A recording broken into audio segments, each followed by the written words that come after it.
अरीव जैसे जैसे लाल द्वार के भीतर आगे बढ़ रहा था, उसके आसपास की हवा भारी होती जा रही थी। दीवारें धुएं जैसी थीं, पर उनमें ऐसी चमक थी मानो किसी प्राचीन शक्ति की नसें उसमें बह रही हों। कदम रखते ही जमीन पर हल्की लाल रेखाएं बनती और फिर धीरे धीरे मिट जाती, जैसे ये लोक उसकी उपस्थिति को पहचान रहा हो और उसे स्वीकार भी, पर सतर्कता के साथ। उसके भीतर शक्ति स्थिर नहीं थी, वो हर धड़कन के साथ बदल रही थी, कभी आग की तरह तेज, कभी किसी धड़कती नदी की तरह शांत। ऐसा लग रहा था जैसे उसका शरीर अब सिर्फ शरीर नहीं, बल्कि किसी गुप्त शक्ति का माध्यम बन चुका है। कुछ दूरी पर अंधेरे में एक आकृति खड़ी थी। पहले लगा वो कोई साधारण परछाई है, पर जैसे जैसे अरीव पास पहुंचा, उसकी आंखों में हल्की नीली चमक उभरी। आकृति धीरे धीरे स्पष्ट हुई। एक युवक, लगभग उसकी उम्र का, पर उसके चेहरे पर किसी युद्ध का निशान था। वो स्थिर खड़ा था, मानो अरीव की प्रतीक्षा कर रहा हो। जब दोनों की नजरें मिली, हवा में एक हल्की तरंग फैल गई। युवक ने धीमे से कहा, स्वागत है रक्तवाहक। मैंने सुना था कि कोई आएगा, लेकिन इतनी जल्दी नहीं। अरीव ने चौकन्नी नजर से उसकी ओर देखा और पूछा, तुम कौन हो और मुझे इस नाम से क्यों बुला रहे हो? युवक मुस्कराया, पर उस मुस्कान में गर्माहट नहीं थी। वो किसी पुराने द्वंद्व की आदत जैसी थी। उसने कहा, मेरा नाम विरस है। मैं भी कभी इस लोक से गुजरा था और अब मैं उसका प्रहरी हूं। यहां से गुजरने वाला हर साधक इस मार्ग का सामना नहीं कर पाता, लेकिन तुम। वो रुका, जैसे शब्द चुन रहा हो। तुम्हारी शक्ति जाग चुकी है, और जहां शक्ति जागती है, वहां परीक्षा भी जन्म लेती है। अरीव ने शांत स्वर में कहा, मैं लड़ने नहीं आया, मैं समझने आया हूं कि ये लोक मुझे क्यों बुला रहा है। विरस की आंखों में एक गहरी चमक आई, मानो ये उत्तर उसने पहले भी सुना हो।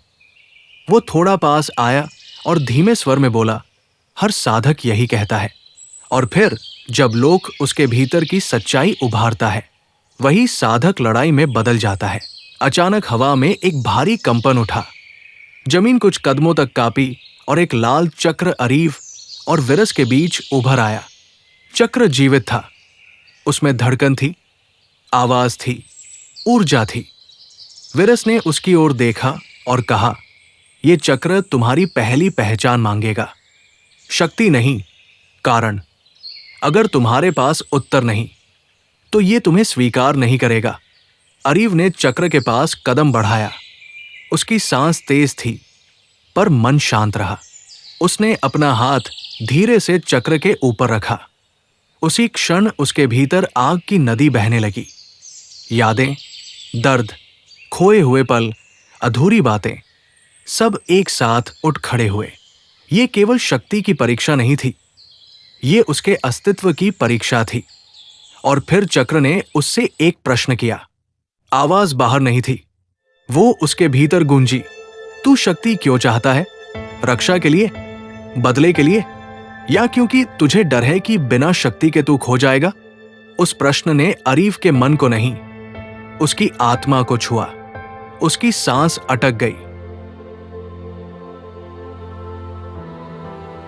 अरीव कुछ पल तक स्थिर खड़ा रहा, जैसे वो उस सवाल से भाग नहीं सकता था और नहीं तुरंत उसका उत्तर दे सकता था। उसके भीतर अतीत धीरे धीरे खुलने लगा। उसकी मां की मुस्कान, खोया हुआ बचपन, डर, अकेलापन, संघर्ष। फिर पहली बार जागी वो शक्ति जो उसकी देह नहीं, बल्कि उसकी आत्मा को बदल रही थी। वो धीरे धीरे बोला, मैं शक्ति इसलिए नहीं चाहता क्योंकि मुझे उससे युद्ध करना है या दुनिया को झुकाना है। मैं शक्ति इसलिए चाहता हूं क्योंकि जीवन ने मुझसे बहुत कुछ छीन लिया है और इस एलेन मैं खोना नहीं चाहता। उसकी आवाज में कोई क्रोध नहीं था, बस एक भारी सच्चाई थी। चक्र कुछ क्षण तक शांत रहा, फिर उसमें हल्की लहर उठी। विरस ने ध्यान से देखा। उसकी आंखों में आश्चर्य और सम्मान का मिश्रण था। उसने धीमे स्वर में कहा, बहुत से साधक इस प्रश्न का उत्तर शक्ति, विजय या प्रतिशोध में खोजते हैं, पर तुमने इसे स्मृति और भय में खोजा है। ये दुर्लभ है, रक्तवाहक। अरीव ने उसकी ओर देखा, पर कुछ कहा नहीं। अचानक चक्र की चमक और तेज हो गई। फिर उस चमक के भीतर से धीरे धीरे एक आकृति बनी। पहले धुंध, फिर आकार, फिर चेहरा, और अगले ही क्षण अरीव का दिल जैसे रुक गया।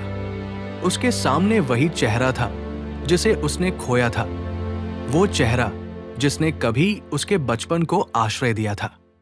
उसकी मां, वो शांत, स्थिर और सौम्य थी जैसे हमेशा। उसकी आंखों में वह ममता थी जिसे अरीव ने वर्षों पहले खो दिया था। अरीव की सांस भारी हो गई, उसके पैरों में कंपी उतर गई। वो आगे बढ़ना चाहता था पर कदम रुक गए। उसने धीरे से कहा, ये असली नहीं है। लेकिन उसकी आवाज कांप गई। आकृति मुस्कुराई, वही मुस्कान जो कभी उसकी दुनिया थी।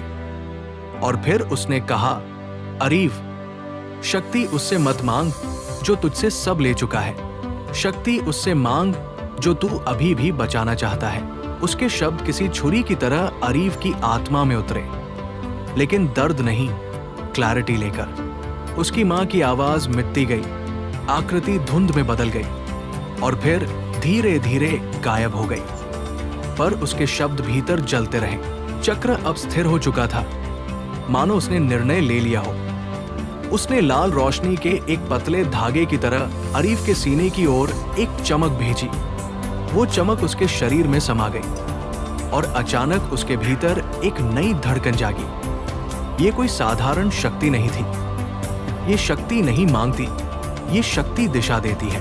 विरस एक कदम पीछे हटा और गंभीर स्वर में बोला, अब तुम केवल एक साधक नहीं रहे, अब तुम उस मार्ग के धारक हो जिसमें भय, स्मृति और उद्देश्य तीनों साथ चलते हैं। लेकिन याद रखना, अब तुम्हारी यात्रा अकेली नहीं होगी। इस शक्ति का हर उपयोग तुम्हें उन लोगों के करीब ले जाएगा जो तुम्हें रोकना चाहेंगे, और उन तक भी जो तुम्हें पहचानेंगे। अचानक आगे की दीवार खुलने लगी, जैसे किसी अदृश्य दरवाजे ने स्वयं को रास्ता बना दिया हो। उस द्वार के पार रोशनी नहीं, बल्कि एक अंधेरा था, गहरा, मौन और अजीब रूप से बुलाने वाला। विरस ने कहा, वहां से असली परीक्षा शुरू होती है, जहां उत्तर नहीं, केवल कार्य मायने रखते हैं, जहां उद्देश्य की कीमत खून में लिखी जाती है। अरीव ने एक बार फिर सांस ली, गहरी और स्थिर। उसकी आंखों में अब वही आग थी, पर उसमें एक नई परत थी, स्वीकार की, न कि केवल संघर्ष की। उसने द्वार की ओर कदम बढ़ाया। पीछे कहीं बहुत धीमे, जैसे हवा में छिपी कोई आवाज बोली, अब तू साधक नहीं, चुन हुआ है। द्वार ने उसे अपने भीतर समा लिया। द्वार पार करते ही अंधकार नहीं, बल्कि एक भारी धुंध ने उसे घेर लिया। ये धुंध साधारण नहीं थी, उसमें किसी प्राचीन शक्ति की सांसें घुली थी। ऐसा लगता था जैसे स्वयं वायु उसकी आत्मा को परख रही हो। जमीन दिखाई नहीं दे रही थी, पर पैरों के नीचे एक हल्की धड़कन महसूस हो रही थी, जैसे वह किसी जीवित सतह पर चल रहा हो। वो आगे बढ़ा और हर कदम के साथ धुंध और गहरी होती गई। उस शांति में न हवा थी, न आवाज, बस एक अंतहीन मौन जो बहुत कुछ कह रहा था। कुछ कदम बाद अचानक धुंध हल्की हुई और उसके सामने एक खुला मैदान उभर आया। मैदान में कोई वृक्ष नहीं था, कोई दीवार नहीं, बस एक विस्तृत लाल आकाश और जमीन जिसमें हल्की चमक थी, जैसे उस पर किसी अदृश्य लिपि का असर हो। मैदान के मध्य एक आकृति खड़ी थी, स्थिर, शांत और उसकी ओर पीठ किए हुए। आकृति धीरे धीरे मुड़ी और अगले ही क्षण अरीव की सांस रुक गई। उसके सामने खड़ा व्यक्ति वही था, वही चेहरा, वही आंखें, वही शरीर, पर फर्क सिर्फ एक था, उसकी आंखों में कोई भावना नहीं थी। वे खाली थी, ठंडी, और उनमें ऐसा मौन था जिससे लगता था जैसे वो भावनाओं को खतरा मानता हो। वो धीमे कदमों से आगे बढ़ा और बोला, तू यहां तक पहुंच गया, पर अब सवाल ये नहीं कि तू कितना आगे जा सकता है, सवाल ये है तू कौन बनना चाहता है। अरीव ने भौहें सिकुड़ी। तू कौन है? प्रतिबिंब मुस्कुराया, एक ऐसी मुस्कान जिसमें तिरस्कार और निश्चितता दोनों थे। मैं वो हूं जो तू बन सकता है अगर तू दर्द से बचने की कोशिश करेगा। मैं वो हूं जो शक्ति को भावना से ऊपर रखता है। मैं वो हूं जो सब कुछ जीत सकता है पर किसी के लिए नहीं। अरीव ने महसूस किया कि उसकी हथेलियां फिर गर्म होने लगी थी, पर यह गर्मी आक्रोश की नहीं, जागरूकता की थी। उसने कहा, अगर शक्ति के साथ दिल न रहे तो वो शक्ति नहीं, खाली खोल है। प्रतिबिंब हंसा। आवाज इतनी तेज थी कि हवा कांप गई। दिल, भावना, संबंध, ये सब कमजोरियों के नाम हैं। जब तू खोया था, जब तू टूटा था, कहा था ये दिल, कहा थी दुनिया, अगर तू जीतना चाहता है तो तू खुद को दर्द से मुक्त करेगा। अरीव ने कदम आगे बढ़ाया। मैं जीतना चाहता हूं, लेकिन उस रूप में नहीं जहां मेरे अंदर कुछ बचा ही न रहे। प्रतिबिंब का चेहरा अचानक कठोर हो गया। उसके चारों ओर लाल धुंध घूमने लगी, उसी तरह जैसे कभी अरीव की शक्ति उठती थी। फिर धीरे धीरे धुंध ने उसका रूप बदलना शुरू किया। उसकी आंखें जलने लगी, उसकी बाहों पर अग्नि की रेखाएं उभर आई और कुछ ही क्षणों में वो एक युद्ध रूप में बदल गया। उसने कहा, अगर तुझे शक्ति अपनी भावना के साथ चाहिए तो पहले ये साबित कर कि तेरी भावना बोझ नहीं, तेरी ताकत है।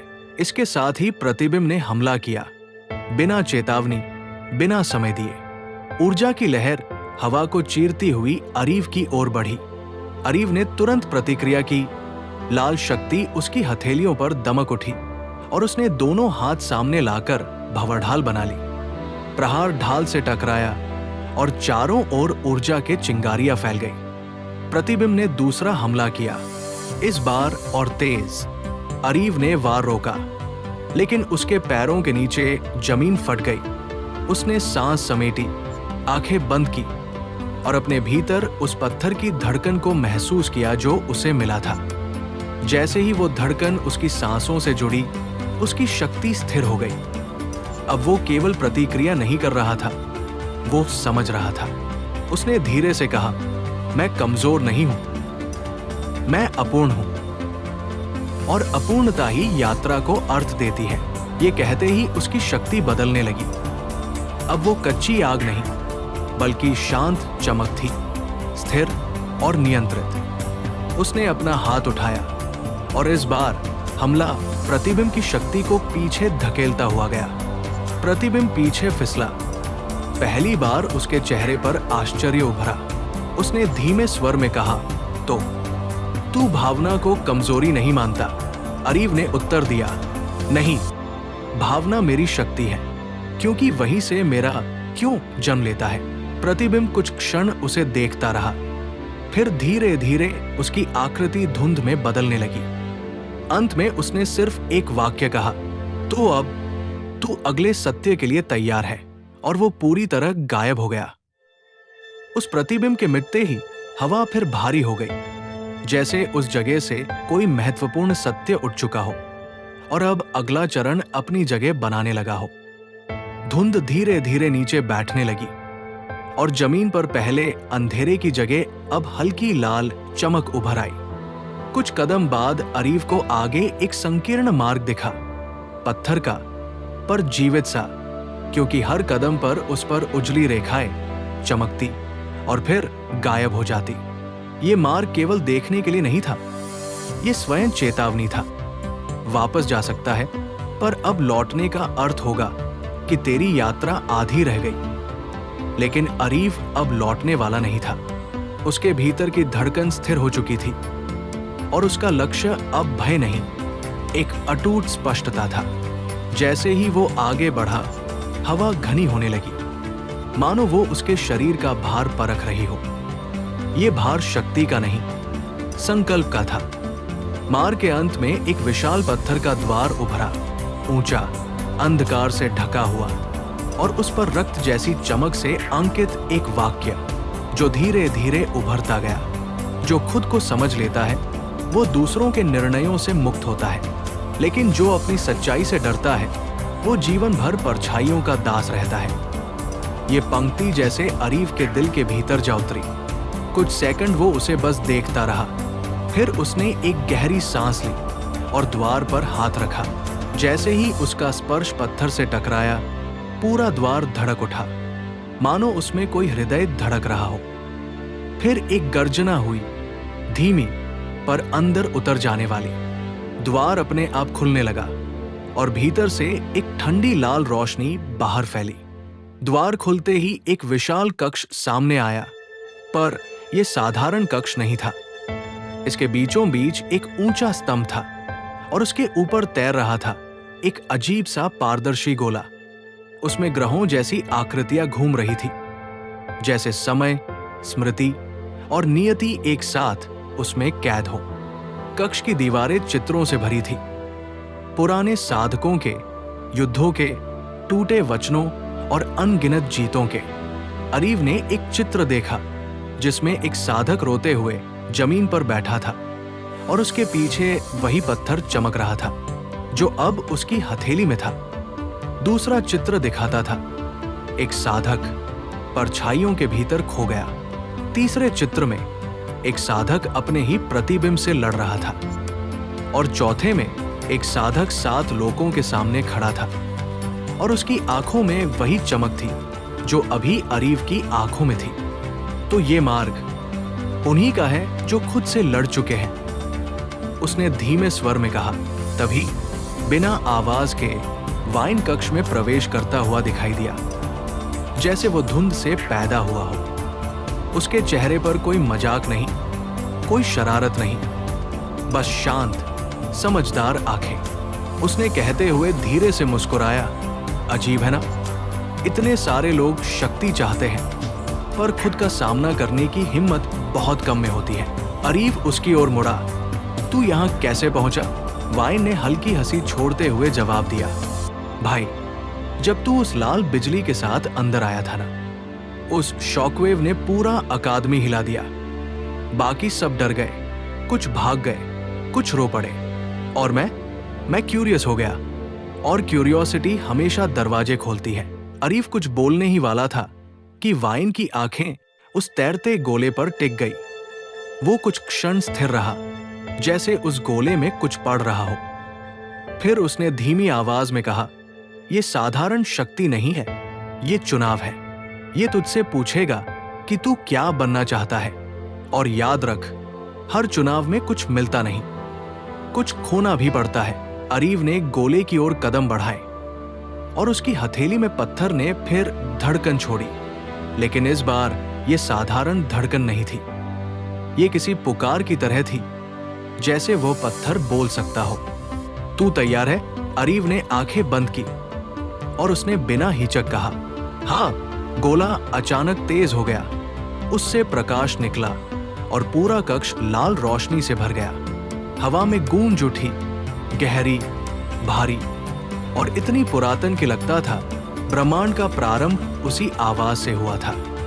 वाइन पीछे हट गया, पर उसकी आंखों में भय नहीं, सम्मान था। और अगले ही क्षण गोला फट गया। गोला फटते ही हवा में ऊर्जा की एक तेज लहर फैली, इतनी शक्तिशाली कि पूरा कक्ष कांप उठा और दीवारों पर बने चित्र कुछ पल के लिए जीवित प्रतीत होने लगे, जैसे उनकी यादें फिर से सांस लेने लगी हों। रोशनी धीरे धीरे शांत हुई, पर वो शांति साधारण नहीं थी। उसमें एक ऐसा भार था जो किसी प्राचीन रहस्य की तरह आत्मा पर उतरता है। ऊर्जा के उस विस्फोट के केंद्र में अब एक आकृति खड़ी थी, आधी रोशनी में ढकी, आधी छाया में। वो आकृति अरीफ की ओर नहीं देख रही थी, बल्कि जमीन पर अंकित लाल लिपि को पढ़ रही थी, जैसे उसे पता हो कि हर अक्षर किसी भूले हुए सत्य का हिस्सा है। वाइन धीरे से फुसफुसाया, ये कौन है? पर उसकी आवाज में डर नहीं, बल्कि जिज्ञासा थी। वो जिज्ञासा जो उसे बाकी साधकों से अलग करती थी।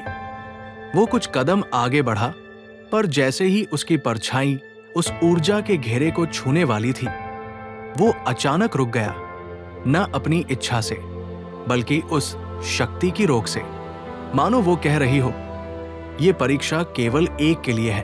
अरीव आगे बढ़ा। उसके कदम भारी नहीं थे, पर उनमें एक ऐसा संतुलन था जैसा केवल वो व्यक्ति महसूस कर सकता है जिसने खुद से लड़ाई जीत ली हो। जैसे जैसे वो करीब जाता गया, उस आकृति का चेहरा स्पष्ट होने लगा, लेकिन वो चेहरा किसी मनुष्य का नहीं था। उसकी आंखों में 2 जलते हुए लाल चिन्ह थे, जैसे वो आत्मा से नहीं, शक्ति से देखता हो।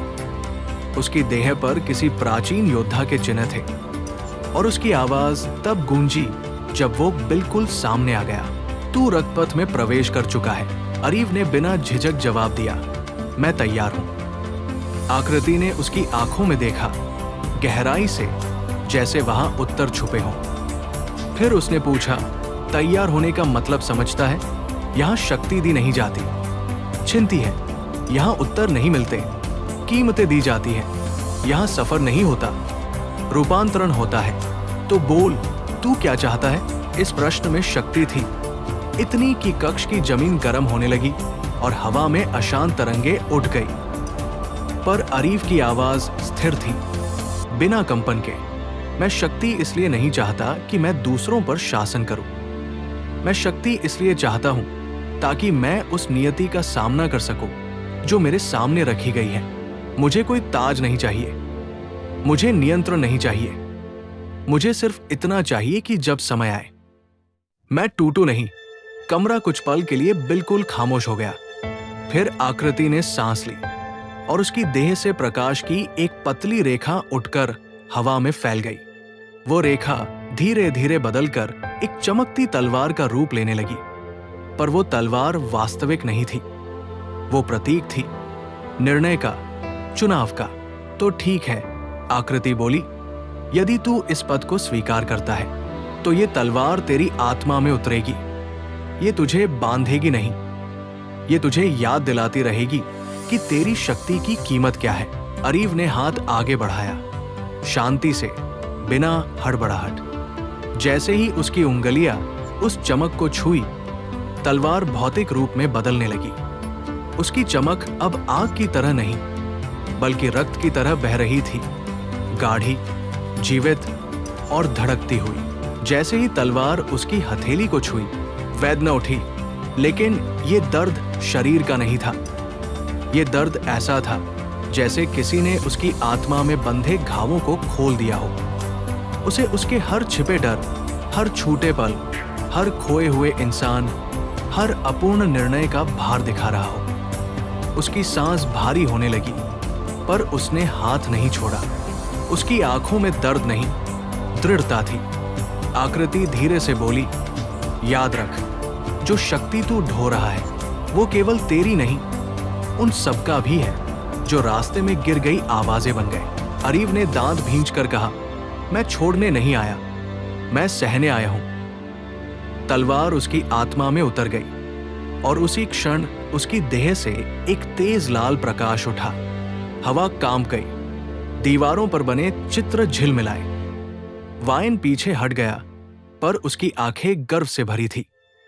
और फिर शांति, प्रकाश मिट गया, ऊर्जा शांत हो गई। लेकिन अब अरीव पहले जैसा नहीं था। उसकी हथेली पर एक नया चिन्ह उभर आया था, तेज, लाल और जीवित।